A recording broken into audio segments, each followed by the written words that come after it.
Je me présente, Dr Gheziel Chahera Barta, enseignante à l'université de Rilizan, Ahmed Zabana, à la faculté des sciences de la nature et de la vie, département des sciences agronomiques, responsable du module hygiène alimentaire et santé publique.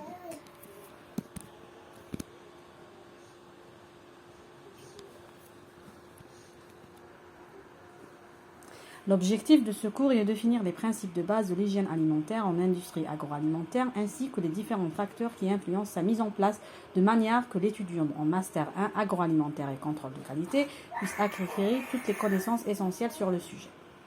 L'étudiant doit pouvoir cerner et différencier les différentes étapes en normes qui régissent la mise en place de l'hygiène en industrie agroalimentaire.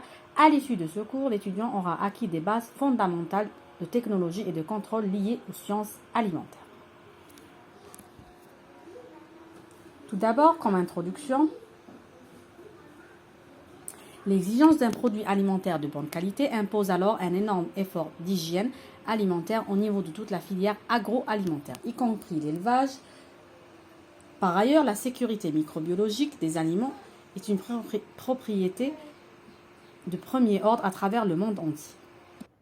Les tests de prérequis ont pour but de permettre aux étudiants d'avoir une idée globale sur les principes fondamentaux du concept de l'hygiène en industrie alimentaire, donner aux étudiants la possibilité de s'auto-évaluer afin de mettre en évidence les points où des clarifications supplémentaires sont nécessaires. L'objectif spécifique du chapitre 1 est la compréhension des différentes étapes impliquées dans le processus d'application de l'hygiène en industrie alimentaire.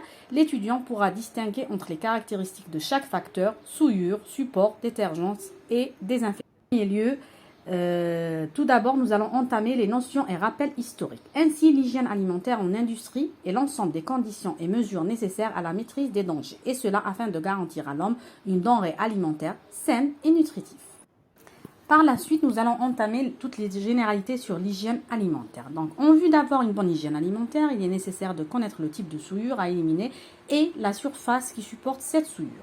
La souillure est un composant du produit alimentaire traité ou des produits de dégradation de celui-ci. Par la suite, le support de la souillure, le détergent doit attaquer la souillure sans attaquer le support et ainsi l'endommager. La vitesse de nettoyage dépend du type de surface. Et enfin, nous allons entamer également au cours de ce chapitre les processus d'application de l'hygiène. La détergence est un processus selon lequel des salissures, souillures sont enlevées et mises en solution ou en dispersion. Cette détergence dépend de 4 facteurs distincts, à savoir le produit, l'action mécanique, la température et le temps.